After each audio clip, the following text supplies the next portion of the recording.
Thank you. Yeah, there we go. So Planned Parenthood affiliates do provide free educational programs and outreach to nationally 1.5 million young people and adults every year.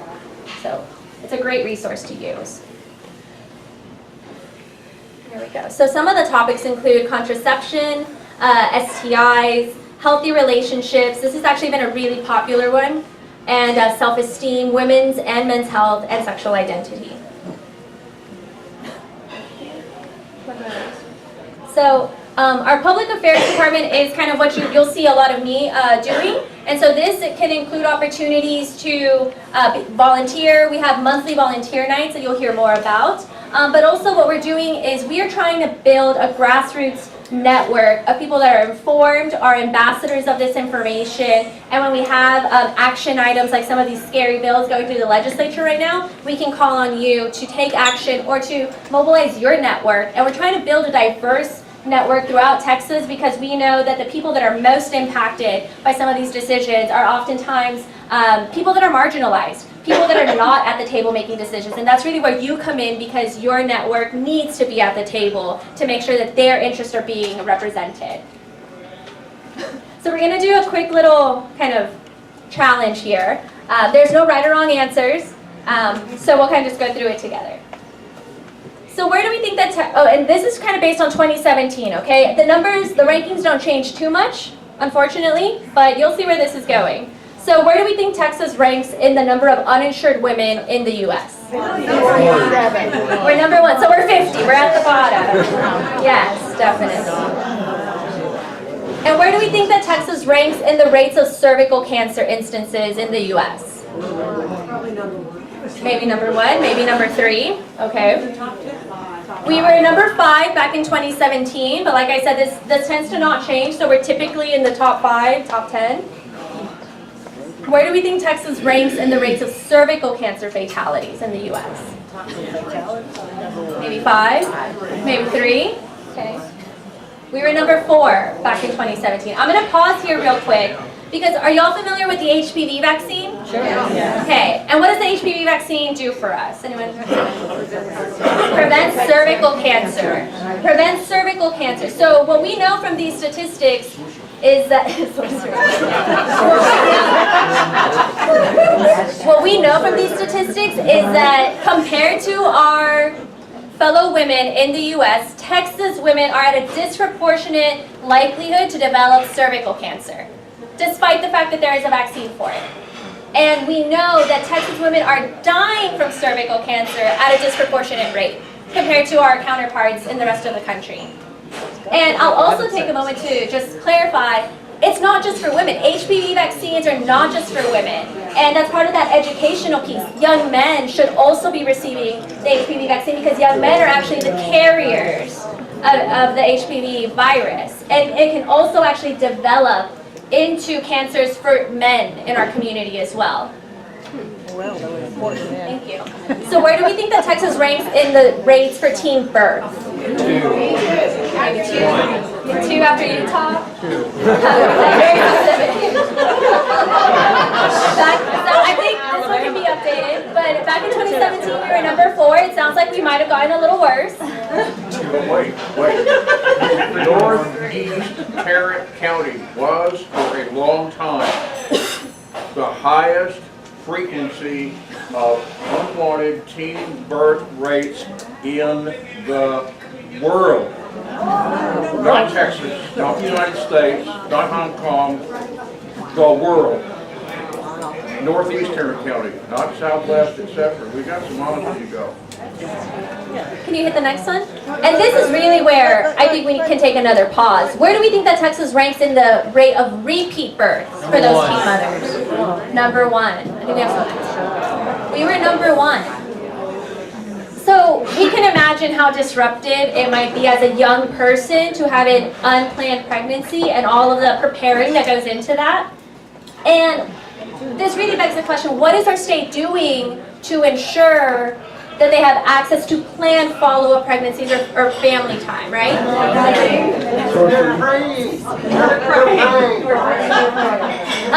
And on that note, what we run into at Planned Parenthood is that if you are a young mother and you come in and you have to make a medical decision over your child, even though you're a minor, you are able to make that decision over your child.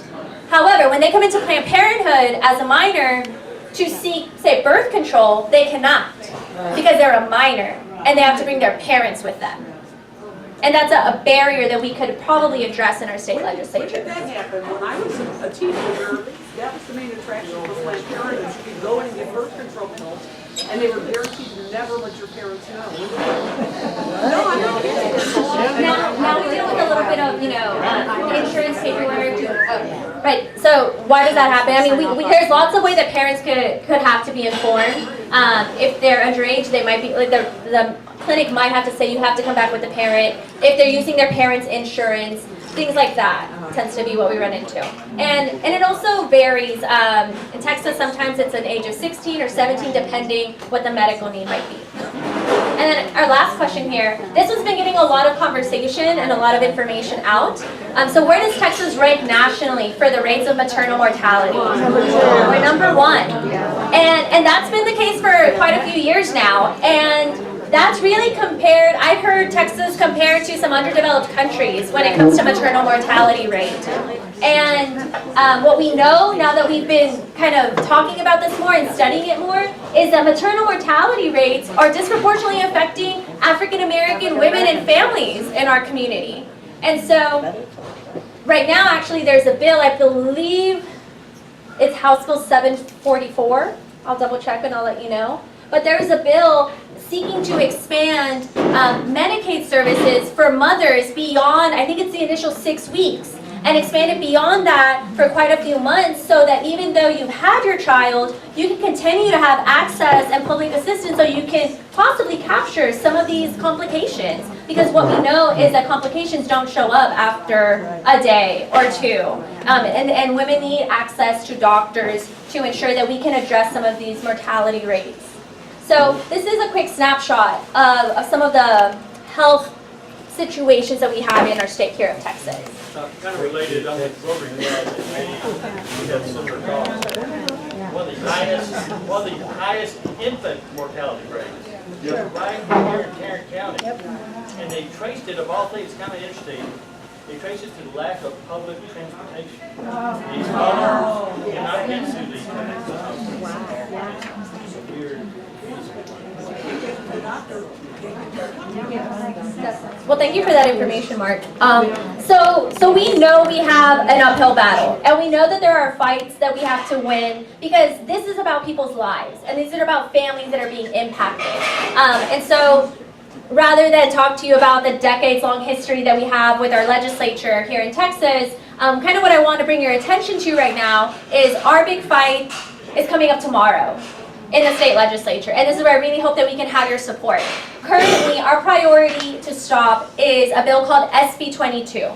This bill has already made it through the Senate, passed the Senate. Our allies in the Senate did what they could to stop it, but it's made it to the House. It just got voted out of House committee by actually some representatives here in our area. And what SB 22 would do is it prohibits local government entities from entering into transactions transactions, I think, with abortion providers or affiliates of abortion providers. Yep. That is the language of the bill, and what that means is it will definitely affect our abortion providing services, but what sometimes people don't know is that the family planning services are actually a completely separate part of Planned Parenthood, a separate entity, because precisely we can't mix funds. No tax money, no federal tax money goes to providing abortions. That is the Hyde Amendment. It's been on the books for decades now. So the wording of this bill would not just impact the abortion services, but it will impact the affiliated part, which is the family planning services, which is a lot of those services that you just saw that we provide and are trying to expand in providing. So what this also is, it is an attack on your local governments. You elected your city councilmen, you elected your county commissioners, and this decision is being made from the state level. And as we mentioned, Tarrant County has the issue to be solved around syphilis. And with this bill, the local government entities cannot decide with what resources are available locally to what is best for their community. That is what these types of bills would do.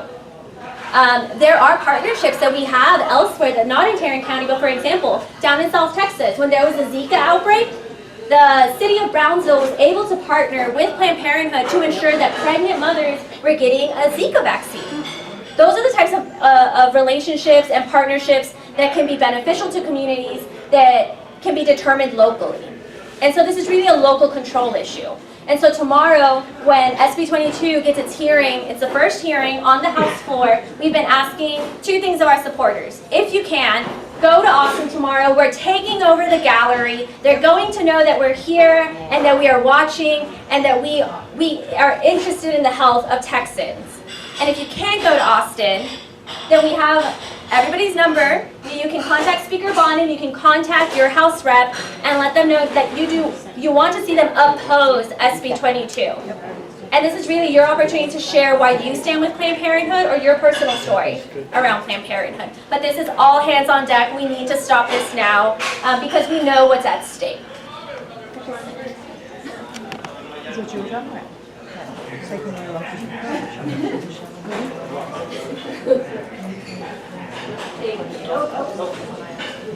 Yeah,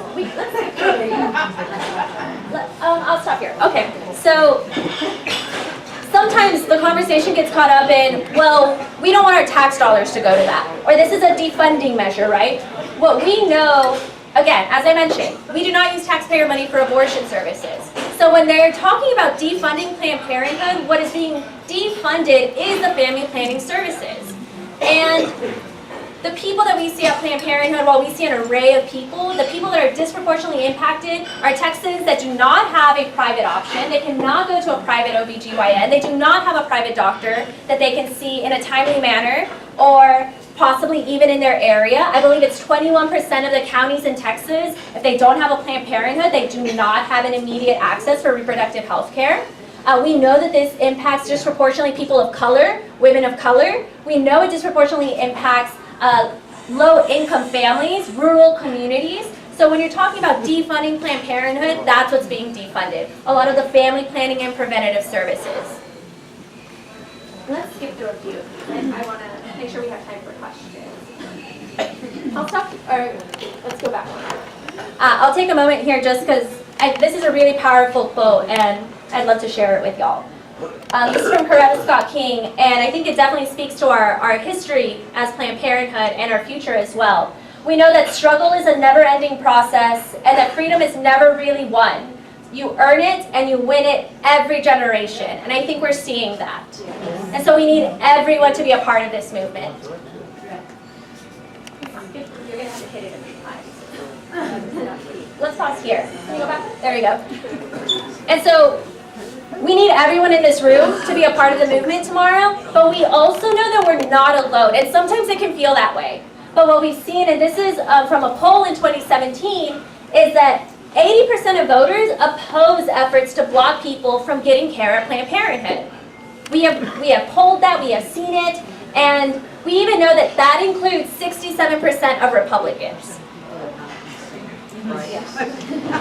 Thank you for So in addition to taking action around SB 22, I wanted to let you know that if you're interested in getting involved in your area here locally, I'm the community outreach staff member for Planned Parenthood, so a lot of the activities and the opportunities, you might get an email from me. You can email me as well if you'd like to coordinate something. So this is a little bit of some of the opportunities that we offer. We offer education, which is we periodically will visit with staff or representatives, elected officials in our area. We will take to them Planned Parenthood information. When we took that flyer that Tarrant County is #2 in syphilis, they hadn't seen that information before. And volunteers took that to them and they asked, can you continue to share this information with us? So that's really where volunteers can take it upon themselves to continue to share that information and build that relationship. We also do phone banking periodically. This definitely happens around voting season.